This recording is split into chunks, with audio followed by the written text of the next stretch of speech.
Nandun tayo, sabi ko kay Kung Sandro, sabi ko sa kanya, the process has already begun. So, it's your duty now to support that process. So do your duty. That's what I told you. Do your duty. Support the You have to process, support mga the kababayan. process. You are constitutionally mandated to carry out that process. And you are a congressman, so do. Okay, magandang araw po sa inyong lahat at welcome po ulit dito sa ating Yutan Tabunan PH channel, mga kababayan. And nandito naman po tayo para sa ating panibagong reaction video. And ito, mga kababayan, pag-usapan natin itong may ilang mga pagsubok dito sa honesty level ni Bongbong Marcos or President Bongbong Marcos, mga kababayan. At ito, comment kayo dito. Tignan natin ito. I think dalawa or tatlo yung ipapakita ko kung saan na-test itong honesty level ni Bongbong Marcos, mga kababayan. Kayo maghusga, comment kayo dyan, o kayo na mag-decide kung pasado ba itong si Bongbong Marcos sa kanyang honesty level, or let's say sabihin natin integrity level, mga kababayan. I-comment nyo, pasado or hindi ba dyan. Again, panoorin nyo hanggang soli kasi tatlo itong ipapakita ko sa inyo kung saan nga na-test itong honesty level, mga kababayan. Okay? So, by the way, hindi ko na sinali yung promise niya nung kampanya, yung 20 pesos na bigas. Of course, given na yun na kung yun yung titingnan natin, edi bagsak yun, di ba? So, hindi ko na sinali. Okay? So, ito lang yung mga ilan lang, yung somehow yung lalo yung iba yung nung 2024, no end of 2024, then ngayon lalo patungkol dito sa impeachment case si Sara Duterte, mga kababayan. Okay? So, ito, tignan at panoorin natin. Evaluate natin, again, comment kayo kung pasado ba o hindi. Again comment sa isa't isang mga pagsubok. Okay? And then, express nyo kung anong saloobin nyo dito sa ating Pangulo, mga kababayan. Okay? By the way, bago natin umpisahan, paki-like and share ng video natin, mga kababayan, para makita din ng iba. And then, paki-subscribe na rin po sa ating channel. Okay? Sa mga nakapag-subscribe na, maraming salamat po sa inyong lahat. At sana pong patuloy kayong sumuporta dito sa channel natin. Okay, ito, mga kababayan, umpisahan na natin. Ito kahapon lang na press conference ni Bongbong Marcos. Pakinggan natin kung anong mga sinasabi niya dito. Good afternoon, sir. Sir, may we just get your thoughts on the statement of Representative Paulo Duterte that the impeachment was just an abuse of power and political persecution? What else would I say? Ano man naman sabihin niya, tama lahat yan. Dapat talaga siya. It's nothing surprising. We've heard these statements from Congressman Pulong before. I just see his reaction to that his by Pulong Duterte about Sara Duterte. So, not exactly surprising. Ano ba naman itong media? Tinatanong pa. Halatang pinapag-away, mga kababayan. Pero anyway. Okay? Thank you, sir. Sir, we have reached one event from Tribune. Ito mga kababayan. Sir, may I ask you, do you agree that somehow your opinions or statements has influenced certain members of Congress? Like somehow, sir, parang reverse psychology, like sending a kind of signal? Well, it did because none of, like I said, wala naman sa yung sasabi kong kaalyado namin sa House ang nag-file ng impeachment. Tingnan niyo, kababayan, ang sinasabi, wala daw sa kanyang kaalyado ang nag-file ng impeachment. Of course, yung unang tatlong impeachment, hindi yun kaalyado. Kasi, mga kababayan, sino-sino yun? Yung first na tatlong impeachment, mga kababayan, yung Makabayan Black. Itong huli, yung pang-apat na hindi natin alam kung sinong nag-file nun, sinabi lang na majority of the Congress supports the fourth impeachment. Sino yun? Sinong unang pumirma doon? Ito, mga kababayan. First test ito ha. Comment kayo dyan. First test ito. Wala daw sa kanyang kaalyado ang nag-file ng impeachment case. Yung pang-apat, tanong natin, sinong nag-file nun? Sinong unang pumirma, mga kababayan? Comment kayo. Ito, pagpatuloy natin. Isa na yan. Isang test, mga kababayan, ha? Kasi yun ang pakiusap ko sa kanila, huwag na kayong mag-file ng impeachment. Pangalawa, nakiusap daw siya na hindi mag-file ng impeachment. Ito, tingnan natin, ano yung pakiusap niya? Balikan natin ito, mga kababayan. President Bongbong Marcos says he told Congress not to file an impeachment complaint against Vice President Sara Duterte. Marcos makes the pronouncement after being asked to confirm a text message he supposedly sent to House leaders, which surfaced on Thursday, November 28. Well, it was actually private communication, but nalik na, yes. Because that's really my opinion. This is not important. This does not make any difference to even one single Filipino life. Di ba, mga kababayan? Yan yung sabi niya 2 months ago, mga kababayan. At eto, ngayon, anong sabi niya? So hindi sila nag-file ng impeachment. Ang nag-file ng impeachment, ibang grupo. Hindi mo masasabi yung grupo yung kaalyado ko. So they just did what they felt was Yung fourth impeachment, mga kababayan, sino na? Ito, dinideny talaga ni Bongbong Marcos dito. Tingnan nyo, apply nyo, mga kababayan, ha? Again, comment kayo dyan kung pasado ba ito sa honesty test natin dito ngayon, ha? Balain nyo. Simula ngayon hanggang 2028, may 4 na taon pang natitira. Kasi kakaumpisa pa lang ng taon. Ganito yung presidente natin. Okay? Magbubulahan tayo nito. May 4 pa na taon na magbubulahan tayo nito. Hanggang 2028, mga kababayan. Akalain nyo yan. was needed to be done. Thank you, sir. Thank you. Sir, Heidi Sampang, DZAS. Good afternoon, Mr. President. I know naging start pa lang naman po ito, pero gaano po kaya tayo kahanda sa economic impact po ng impeachment trial? Ito, mga kababayan, economic impact. At posible po kasi itong makaslow down sa ating pong momentum. I doubt it very much. Hindi naman siguro. Wala akong nakikita magiging effect na ganun. Di ba? Pero ano sinasabi niya dito, mga kababayan? Because that's really my opinion. This is not important. This does not make any difference to even one single Filipino life. So why waste time on this? Marcos further points out that an impeachment complaint would only tie down both chambers of Congress. What will happen to if somebody files an impeachment? It will tie down the House, it will tie down the Senate, it will just take up all the time, and for what? For nothing. For nothing. None of this will help improve a single Filipino life. This comes amid a worsening Yet, anong sinasabi niya ngayon? No impact daw, mga kababayan. So, comment kayo dyan kung anong masasabi nyo dito, mga kababayan. Kasi, di ba, ang hirap ng paniwalaan nitong si Bongbong Marcos, mga kababayan. And yet, ito, presidente natin, ha. Harap-harapan tayong niloloko nito. Di ba? Sino nang paniniwalaan natin ngayon? Kahit presidente natin, niloloko tayo.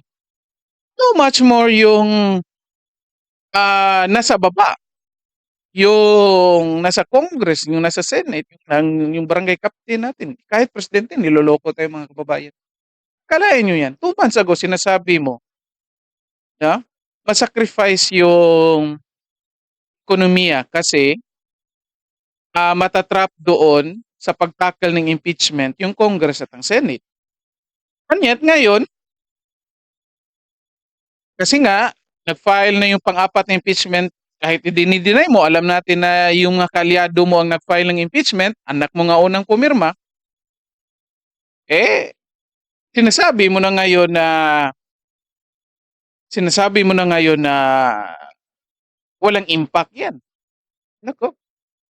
Ito mahirap, mga kababayan, kasi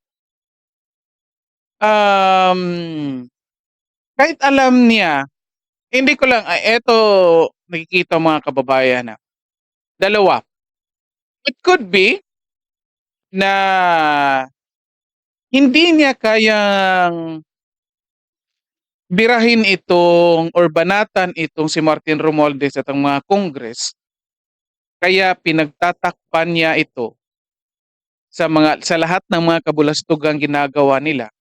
Or isa din ito si Bongbong Marcos or kasama din ito sa mga plano kung anong mga ginagawa ni Martin Romualdez, mga kababayan. O walang iba. Yan lang dalawa. Yan lang yung dalawa nakikita natin kasi wala.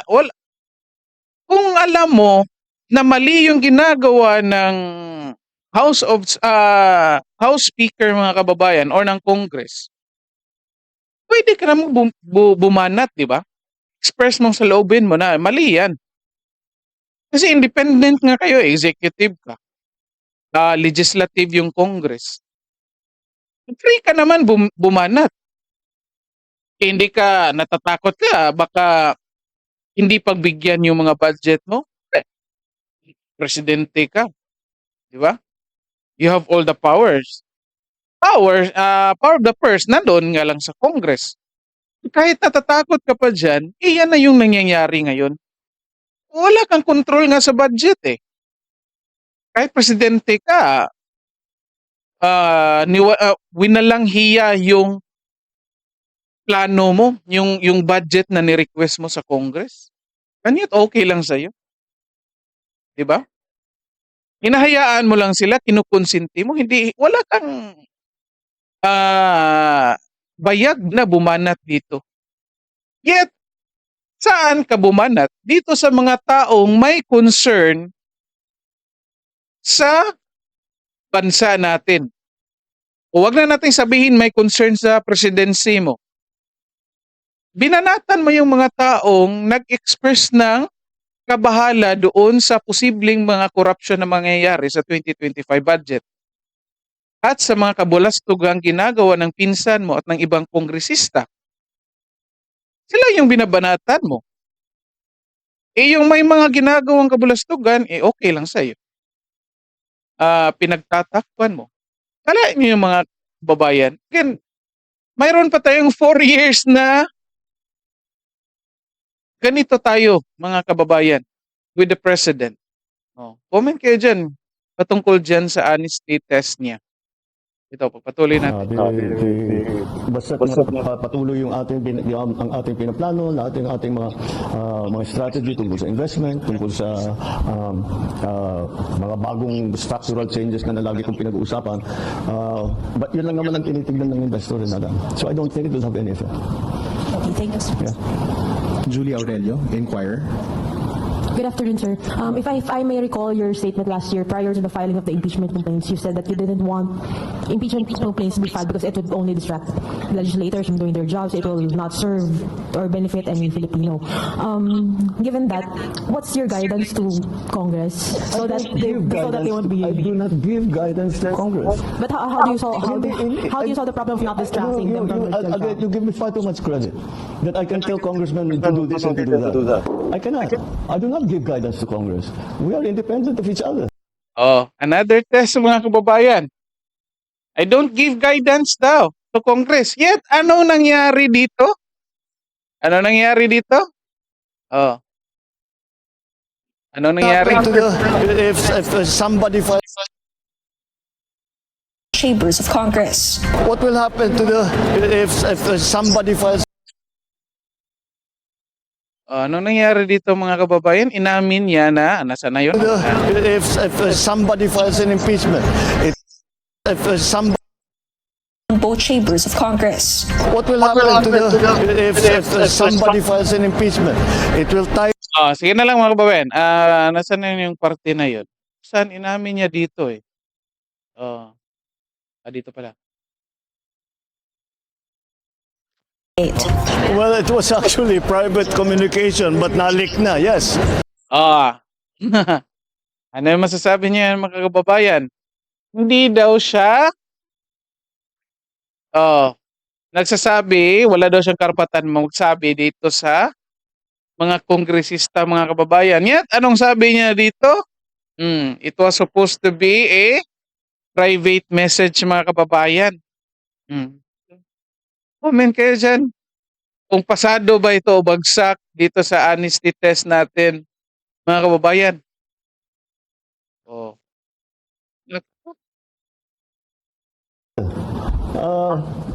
Of course, we talk to each other about all kinds of things. But hindi ko kaya sasabihin, gawin mo ito, gawin mo yan, gawin. Hindi ko kayang gawin yun. And I don't even attempt to do that. So let's be very clear there. That sure, when I'm talking to them, they ask my opinion, I give them my opinion. But it's up to them to take it or not. You cannot call it guidance. Na kailangan nila You're not afraid that, you know, it might Di ba? Pinaglalaruan lang yung terms, mga kababayan. Paano mo sasabihin, nag-text ka, nag-send ka ng message doon sa mga kongresista na kalyado mo, na huwag ituloy yung impeachment yan, sasabihin mo, opinion lang yon, mga kababayan. Anong tawag mo doon? Presidente ka, kongresista sila. Presidente ka, ikaw yung may hawak na pinakataas na posisyon dito sa Pilipinas. Nag-text ka sa kongresista, i-interpretin lang yun na opinion. Sabihin mo ngayon na opinion lang yun. Mga kababayan, opinion lang daw yun. Kaya nga hindi ako naniniwala kahit anong deny dito ng Malacanang, mga kababayan, na wala silang kinalaman dyan sa impeachment case ni Sara Duterte. Umpisa pa lang, mga kababayan, hindi na ako naniniwala dyan. Alam ko na may kinalaman yan. Kasali yan sa plano yung Malacanang dyan sa pagpa-impeach kay Sara Duterte. Nagdadalawang isip ka lang kasi alam nila na may hinahawakan si Sara Duterte na mga ebidensya na makasisira sa kanila. Kaya nagdadalawang isip sila. Ngayon nga lang yan itinuloy kasi trap na sila, mga kababayan. Trap na sila doon sa 2025 budget na nagdemand na ang Supreme Court na dapat na silang mag-explain. Trap na sila doon. Sumabog na yung issue na yan eh. Lahat, kahit iba't ibang grupo, yung mga makakaliwa, yung mga pinklawan, di ba? Sila na yung center of attraction. Trap na sila, kaya no choice sila. Kaya tinuloy nila ito, mga kababayan. Kaya nga, hindi natin gusto ma-impeach si Sara Duterte yet.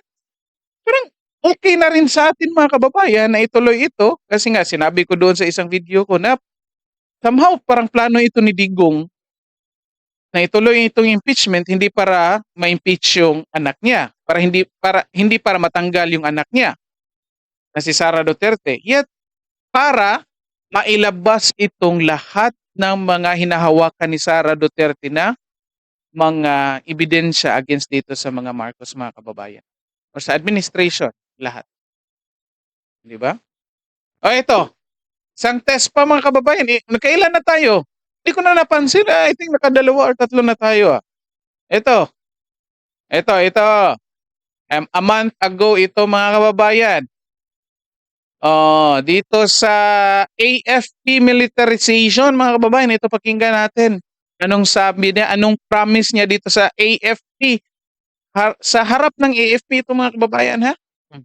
In the face of evolving threats and modern warfare, innovation, technical expertise, and leadership rooted in service will be your most powerful weapons.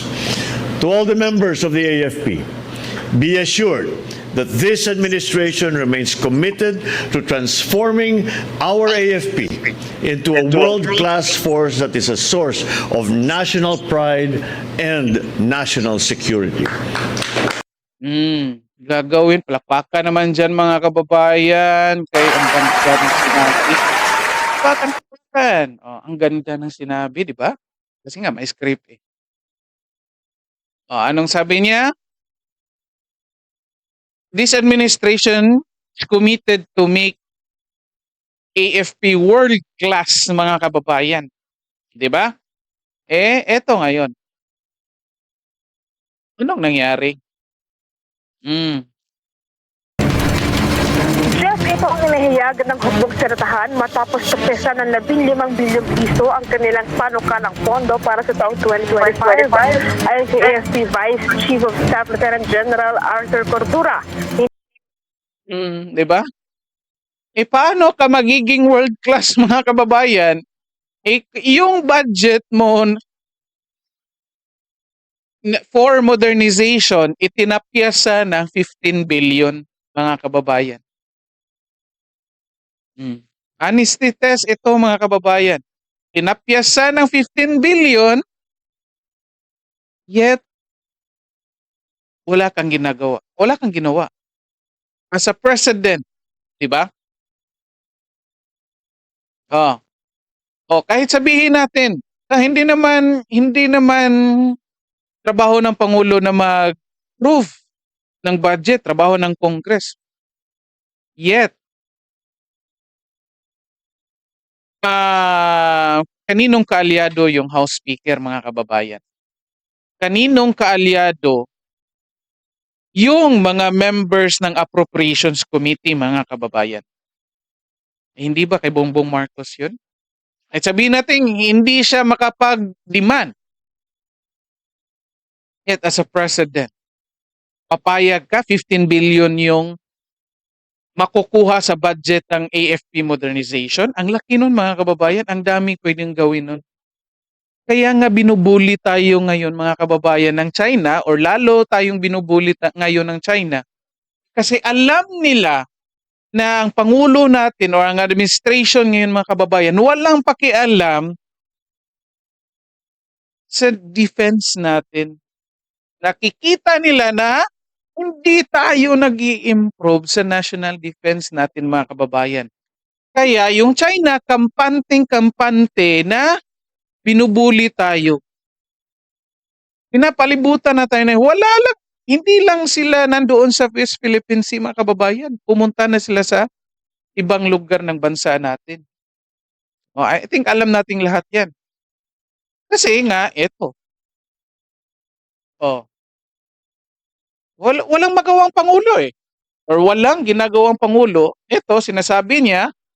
Again, comment kayo dyan kung pasado ito sa honesty test natin ha. Harap-harapan. Sinasabi sa AFP, committed kami na gawin kayong world class. Kaya ito yung budget ko for AFP modernization. Tinapyasa ng 15 billion. Anong sinabi niya? Okay lang, wala lang. Anong ginawa niya? Wala lang. Prove pa rin, mga kababayan. Di ba? Comment kayo dyan kung pasado ito. Kalahin nyo yan. Tayo ordinaryong Pilipino mga kababayan, napakahirap niyan, di ba? Napakahirap harapin yung taong nag-promise ka doon yet hindi mo na-fulfill, di ba? Parang ang awkward no na makikita kayo ulit, alam mo na may pangako ka doon na hindi mo natupad. And then nakita kayo ulit. Kahit hindi ka i-remind ng tao na yon, ikaw mismo na alam mo na may pangako ka doon, di ba ka-awkward nun? And yet, ito si ang kapal ng mukha mga kababayan, di ba? And yet pala, nagdi-demand. Napakatapang niya na hamunin yung China. Anong ginagawa niya dito sa AFP? Di ba? Sabihin lang sa AFP, punta lang kayo dun. Harapin nyo lang sila, bahala na kayo dun. Hindi pinaltasan yung budget ng modernization. Kahit sabihin natin, sir, may naiwan pa naman. Na ilang billion. I think kung tamang pagka-remember ko mga kababayan, 45 billion yung request for modernization. Pinaltasan ng 15 billion, so naging 30 billion na lang. So kahit sabihin natin, mayroon pang 30 billion mga kababayan. Regardless of the amount mga kababayan, ikaw presidente ka, ito yung request ng AFP na 45 billion for modernization, and alam ng AFP, alam mo, ikaw presidente, na yung 45 billion, budgeted na yan, allocated na yan kung anong plano ninyo o kung anong kailangan yung improve, ano yung mga bibilhin ninyo. Yet, kinaltasan mo ng 15 billion. Naging 30 billion na lang. So, anong gagawin ng AFP? Of course, sasabihin nila na kaya naming makapag-improve pa rin naman kami. Of course, makapag-improve pa rin. Yet, hindi na masusunod yung plano. Diba? Wala namang question doon. Makapag-improve naman. Pero, again, yung target mo, hindi mo na kayang i-achieve yun. Ang laki ng 15 billion. Diba? Eh, ano pang purpose kung naghingi kayo ng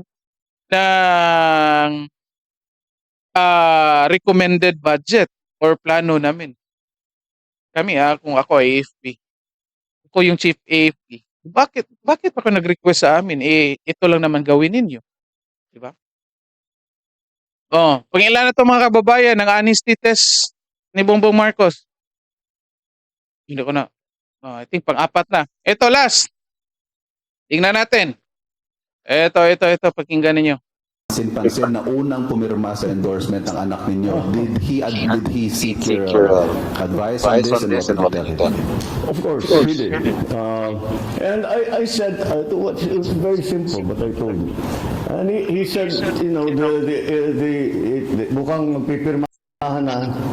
Nahihirapan yung mga kababayan magsalita kasi walang script eh. Ano ba naman tong, I think taga GMA yun, nagtanong eh. But what's your opinion? What I should do? And I told him. I said the process is. Again ito mga kababayan, congressman yung anak niya, si Sandro, di ba? And yet, sinasabi dito ni Marcos earlier na wala siyang karapatan na sabihan yung Congress kung anong gagawin. Congressman yung anak niya. Ito, anong sinasabi niya ngayon? Di ba? I told him, Process is begun. It has sana yun? begun. And I told him, I said, the process is begun. It has, parang batas yan eh. When you're in the legislature, when you file a bill, okay, House Bill number 1, 2, 3, etc. Pag file mo yan, that bill takes a life of its own. Kahit anong gawin ng congressman na nag-file o senador na nag-file, kahit ayaw niya yung mga changes na magagawin doon sa kanyang bill, wala na siyang magagawa. Because the bill is going through the process. Ang dami pong pasikot-sikot mga kababayan. The process will be amendments, additions, all that. The impeachment complaint is exactly the same. Once it has been filed, there is a procedure that needs to be followed already. So sabi ko, andyan na tayo, sabi ko kay Kung Sandro, sabi ko sa kanya, the process has already begun. So, it's your duty now to support that process. So do your duty. That's what I told you. Do your duty. Support the You have to process support mga the kababayan. process. You are constitutionally mandated to carry out that process. And you are a congressman, so do your duty. That's what I told you. I didn't know you'd be the first to sign. Di ba mga kababayan? Support the process.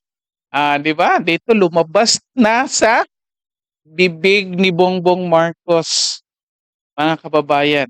So basically, kung anong sinasabi niya doon, na hindi pa ipapatuloy yung impeachment case, yet dito lumabas na talaga itong si Bongbong Marcos may kinalaman dito sa kung anong plano nila, mga kababayan.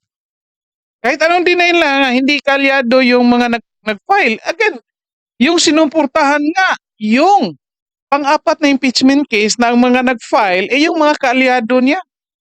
Diba? Binulgarya ni Pulong Duterte, mga kababayan. Sino nangangalap ng pirma? Janet Garin. Diba?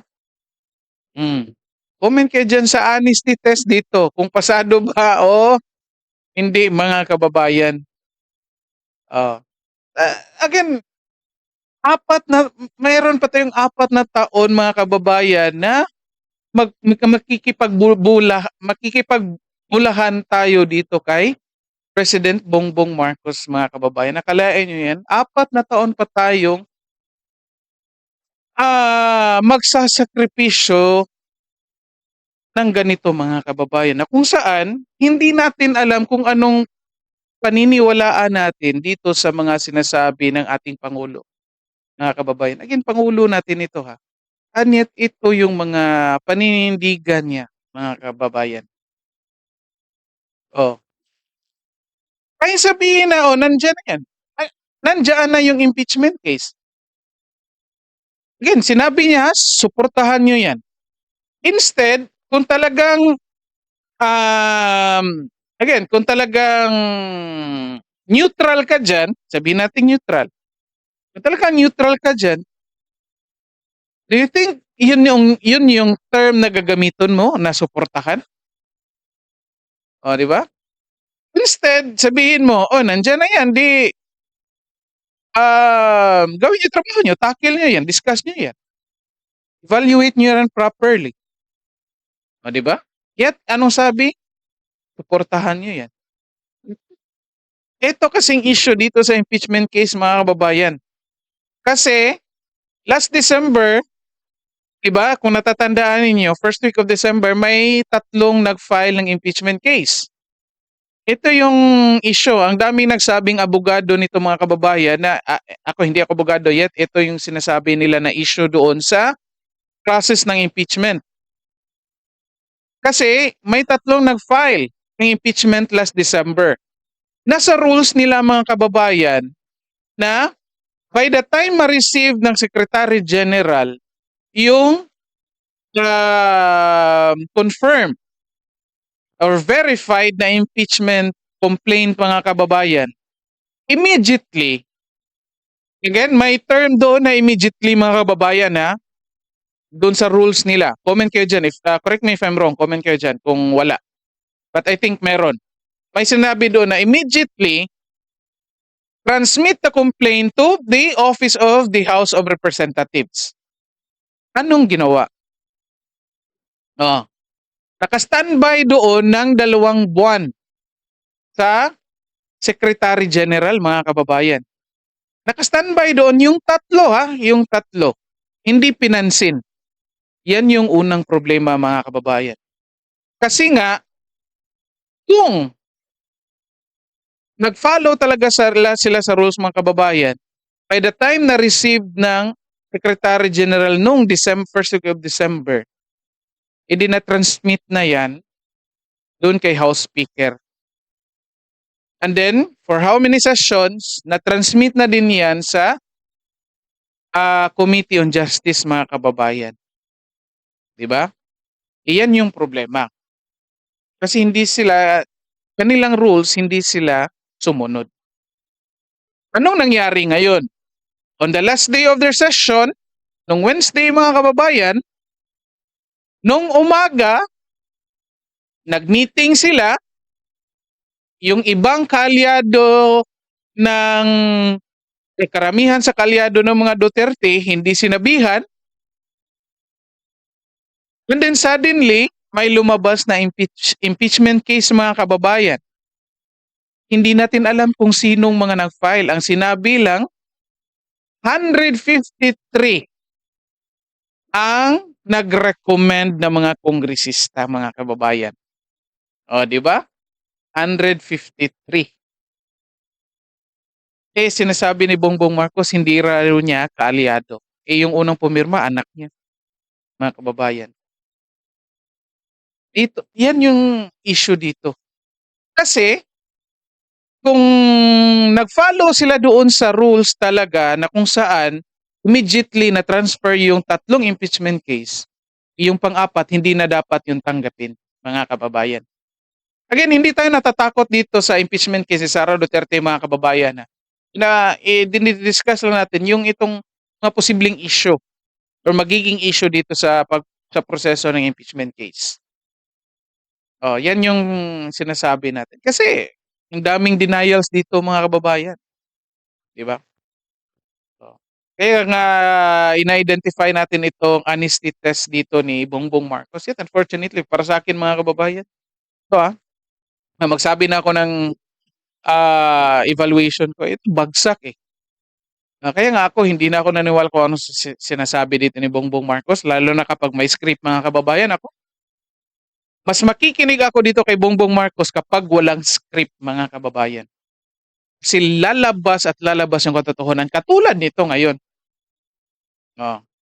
Lumabas rin na siya mismo nagsabi, suportahan nyo yan.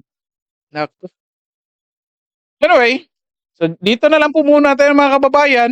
And then, comment kayo dyan kung ano evaluation nyo dito sa ating Pangulo. Again, isipin nyo ito, may 4 na taon pa tayo makipagbulahan dito kay Bongbong Marcos mga kababayan.